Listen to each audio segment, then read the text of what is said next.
Hello friends, ಭಾನುವಾರದಲ್ಲಿ ಏನಾಗುತ್ತೆ ಅಂತ ಹೇಳಿ ಒಂದು ಪುಟ್ಟ ವೀಡಿಯೋ ನೋಡೋಣ. ಅದಕ್ಕೂ ಮುಂಚೆ ವೀಡಿಯೋ ಇಷ್ಟ ಆಯಿತು ಅಂದರೆ ಸಬ್ಸ್ಕ್ರೈಬ್ ಮಾಡ್ಕೊಳ್ಳಿ. ಹಾಗೆ ವೀಡಿಯೋಗೊಂದು ತಪ್ಪದೆ ಲೈಕ್ ಕೊಡಿ ಫ್ರೆಂಡ್ಸ್. ಮೊದಲಿಗೆ ಪಾಪ ಬರ್ಡೇ ಪಾರ್ಟಿಗೆ ಹೋಗಿರ್ತಾಳೆ. ಆಗ ಚಾಚಿ ಚಾಚಿ ಬನ್ನಿ ಬನ್ನಿ ಬನ್ನಿ, ನಿಮಗೋಸ್ಕರನೇ ಕಾಯ್ತಾ ಇದ್ವಿ, ನೀವು ಮುಂಚೆನೇ ಬಂದಿದ್ದರೆ ಕೇಕ್ ಕಟಿಂಗ್ ಮಾಡೋದಾಗಿರ್ಬೋದು, ಡ್ಯಾನ್ಸ್ ಮಾಡೋದಾಗಿರ್ಬೋದು ಎಲ್ಲ ಆಗ್ತಿತ್ತಲ್ವಾ ಅಂತ ಹೇಳಿದಾಗ, ಹೌದೌದು ಅದೇನು ಮಾಡೋದಕ್ಕಾಗುತ್ತೆ, ಬೆಂಗಳೂರಲ್ಲಿ ಇಂಥ ದೊಡ್ಡ ಟ್ರಾಫಿಕ್ ಇರಬೇಕಿದ್ರೆ ಯಾವ ಫಂಕ್ಷನಿಗೂ ಕರೆಕ್ಟ್ ಟೈಮಿಗೆ ಹೋಗೋದಕ್ಕಾಗೋದಿಲ್ವಾ ಅಂತ ಹೇಳಿದಾಗ, ಹೌದು ನೋಡಿ ಟೀಚರ್ ಇವ್ರ ಮನೆಗೆ ಹೋಗಿದ್ದಾಗ ನೀವು ಕಲಿಸಿರೋಂಥ ಒಂದೆರಡು ಸ್ಟೆಪ್ಗಳನ್ನ ಹಾಕಿದ್ದೆ, ಯಾರು ಅವ್ರನ್ನ ಪರಿಚಯ ಮಾಡಿಕೊಡಿ ಅಂತ ಒಂದೇ ಸಂಬಂಧ ನಮಗೆ ಪೀಡಿಸ್ತಾ ಇದ್ರು.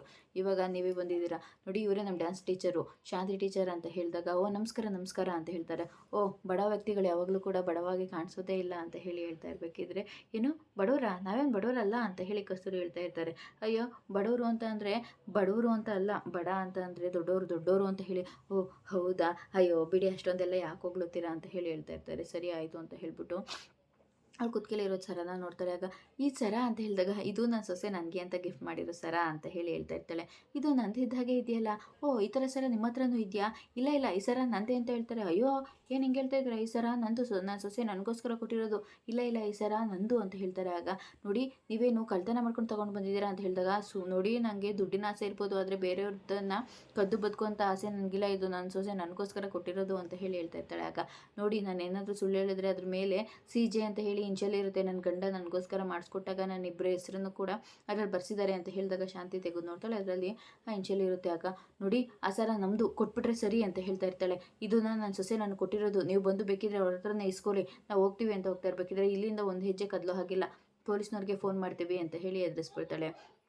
ಸರಿ ಆಯಿತು ಅಂತ ಹೇಳಿ ಅವಳು ಕೂಡ ಸುಮ್ಮನಾಗ್ತಾಳೆ. ಆಗ ಸರನ ಕೊಟ್ಬಿಟ್ಟು ಅಲ್ಲಿಂದ ಹೋಗ್ತಾ ಇರ್ತಾಳೆ. ಆಗ ಶಾಂತಿ ನಡಿ ಅಂತ ಹೇಳಿದಾಗ, ಟೀಚರ್ ಟೀಚರ್ ನಿಂತ್ಕೊಳ್ಳಿ, ಊಟ ಮಾಡಿಸಿದ್ದೀವಿ, ಊಟ ಮಾಡದೆ ಹೋಗ್ತಿರಲ್ವಾ ಅಂತ ಹೇಳಿ ವಿಶಾಲು ಹೇಳ್ತಾಳೆ. ಆಗ ಅವ್ರು ಏನು ಮಾತಾಡದೆ ಹೋಗ್ತಾರೆ. ಅವತ್ತು ನನಗೆ ಅವಮಾನ ಮಾಡಿದರೆ ಅಲ್ವಾ, ಅದಕ್ಕೆ ದೇವರು ನೋಡ್ತಾ ಇರ್ತಾನೆ, ನಮ್ಮಂಥವ್ರಿಗೆ ಅವಮಾನ ಮಾಡಿದ್ರೆ ನಿಮ್ಮನ್ನೆಲ್ಲ ಸುಮ್ಮನೆ ಬಿಡ್ತಾನ, ಅದಕ್ಕೆ ದೊಡ್ಡ ಫಂಕ್ಷನಲ್ಲೇ ಅವಮಾನ ಆಗೋ ಥರ ಆಯಿತು ಅಂತ ಹೇಳಿ ಖುಷಿ ಪಡ್ತಾ ಇರ್ತಾಳೆ. ಈ ಕಡೆ ನೋಡಿದ್ರೆ ಮನೆಗೆ ಬರ್ತಾಳೆ, ಫುಲ್ಲು ಟೆನ್ಷನ್ ಆಗಿರ್ತಾಳೆ. ಅದೇ ಟೈಮಿಗೆ ರೋಹಿಣಿ ಮತ್ತು ಮನೋಜ ಇಬ್ಬರು ಕೂಡ ಬಂದ್ಬಿಟ್ಟು, ಅತ್ತೆ ತಗೊಳ್ಳಿ ಅತ್ತೆ, ನಿಮಗೋಸ್ಕರ ಸೀರೆ ತೊಗೊಂಡು ಬಂದಿದ್ದೀನಿ ಅಂತ ಹೇಳಿ ಹೇಳ್ತಾ ಇರ್ತಾಳೆ. ಏನೋ ಸೀರೆನಾ? ಹೌದು ಈ ಸೀರೆ ನಿಮ್ಮ ಮುಖಕ್ಕೆ ತುಂಬ ಚೆನ್ನಾಗಿ ಒಪ್ಪುತ್ತೆ ಅಂತ ಅನ್ನಿಸ್ತು, ಅದಕ್ಕೆ ಆರ್ಡ್ರ್ ಮಾಡಿ ತೊಗೊಂಡು ಬಂದಿದ್ದೀನಿ ಅಂತ ಹೇಳಿದಾಗ, ಓಪನ್ ಮಾಡಿ ನೋಡ್ತಾಳೆ. ಎಲ್ಲಿಂದ ತೊಗೊಂಡು ಬಂದೆ ಅಂತ ಹೇಳಿದಾಗ, ಆರ್ಡ್ರ್ ಮಾಡಿದ್ದೆ ಅತ್ತೆ ಅಂತ ಹೇಳಿ ಹೇಳ್ತಾಳೆ. ಆರ್ಡ್ರ್ ಮಾಡಿಕೊಂಡು ದುಡ್ಡು ಕೊಟ್ಟು ಕೊಂಡ್ಕೊಂಡು ಬಂದ್ಯಾ ಅಥವಾ ಕದ್ಕೊಂಡು ಬಂದ್ಯಾ ಅಂತ ಹೇಳ್ತಾಳೆ. ಅತ್ತೆ ಏನು ಹೇಳ್ತಾ ಇದ್ದೀರಾ ನೀವು ಅಂತ ಹೇಳಿದಾಗ, ನಾನು ಇರೋದನ್ನೇ ಹೇಳ್ತಾ ಇದ್ದೀನಿ ಕಣೆ ಅಂತ ಹೇಳ್ತಾಳೆ. ಅಮ್ಮ ಯಾಕಮ್ಮ ಹೀಗೆಲ್ಲ ಮಾತಾಡ್ತಾ ಇದೆಯಾ, ಅವಳು ನಿನಗೋಸ್ಕರ ನಿನ್ಗೆ ಇಷ್ಟ ಆಗುತ್ತೆ ಅಂತ ಹೇಳಿ ತೊಗೊಂಡು ಬಂದಿದ್ದಾಳೆ ಅಂತ ಹೇಳಿದಾಗ, ಮುಚ್ಚೋ ಬಾಯಿ, ಇವಳು ಅವತ್ತು ಬಂದು ಅದೇ ನಿಮ್ಮ ಮುಖಕ್ಕೆ ಈ ಸರ ಚೆನ್ನಾಗಿ ಒಪ್ಪುತ್ತೆ ಅಂತ ಹೇಳ್ದೆಲ್ಲ, ಆ ಸರನ ಎಲ್ಲೇ ತೊಗೊಂಡು ಬಂದೆ ಅಂತ ಹೇಳ್ತಾಳೆ.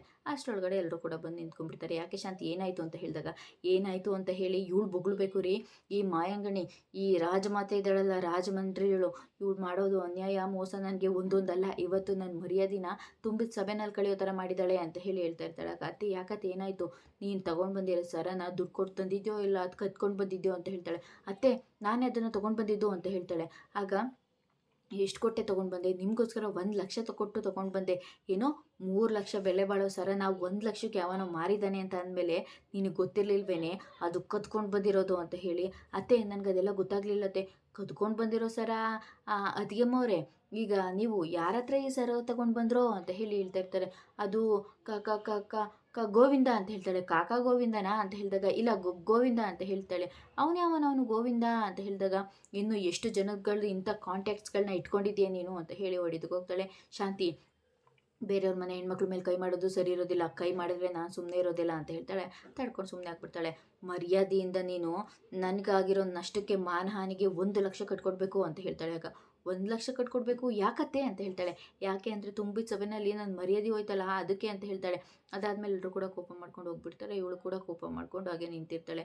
ಅಲ್ಲಮ್ಮ ಯಾಕೆ ಯಾವಾಗಲೂ ಕೂಡ ಈ ರೋಹಿಣಿ ಮಾಡಿರೋರು ಏನೇ ತಪ್ಪು ಮಾಡಿದ್ರು ಕೂಡ ಬೇಗ ಸಿಕ್ಕಾಕೊಂಡ್ಬಿಡ್ತಾರಲ್ಲ ಅಂತ ಹೇಳಿ ಶ್ರುತಿ ಹೇಳ್ತಾಳೆ. ಯಾಕ ಹೌದೌದು, ದೊಡ್ಡ ದೊಡ್ಡ ಮೋಸ ಮಾಡ್ತಾರಲ್ಲ ಅವರೇ ಬೇಗ ಸಿಕ್ಕಾಕೊಳ್ಳೋದು ಅಲ್ವಾ ಕೊಡ್ರಮ್ಮ ಅಂತ ಹೇಳಿ ಹೇಳ್ತಾರೆ. ಕೋಪ ಮಾಡ್ಕೊಂಡು ಅಲ್ಲಿಂದ ರೂಮ್ ಒಳಗಡೆ ಹೋಗ್ತಾಳೆ.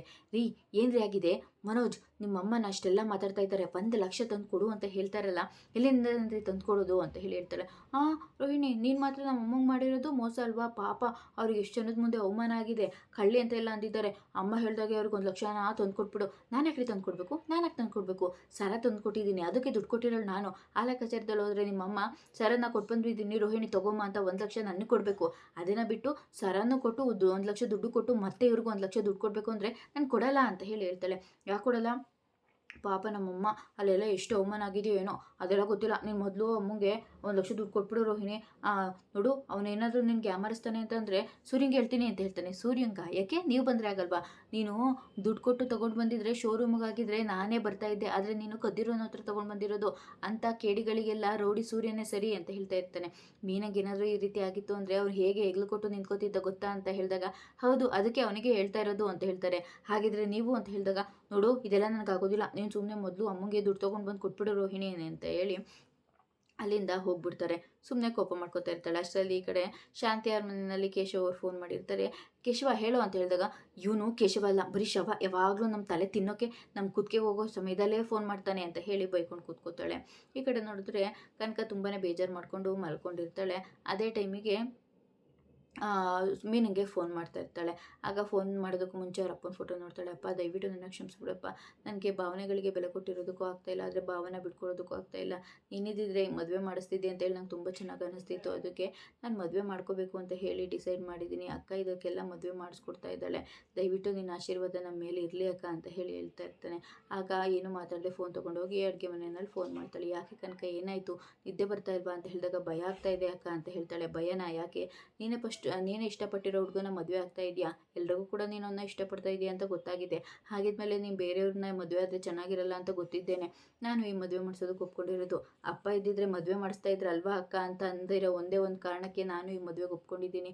ಯಾರೂ ಇಲ್ಲದೆ ಮದುವೆ ಆಗೋದು ತುಂಬ ಕಷ್ಟ ಅಕ್ಕ, ಅದು ನಿನ್ನ ಇಷ್ಟಪಟ್ಟಿರೋರನ್ನ ಬೇಕು ಅಂತ ಮಾಡ್ಕೊಂಡಿರೋದಲ್ವ ಕನಕ, ಏನು ಭಯ ಪಡ್ಕೋಬೇಡ ಬಿಡು ಅಂತ ಹೇಳ್ತಾಳೆ.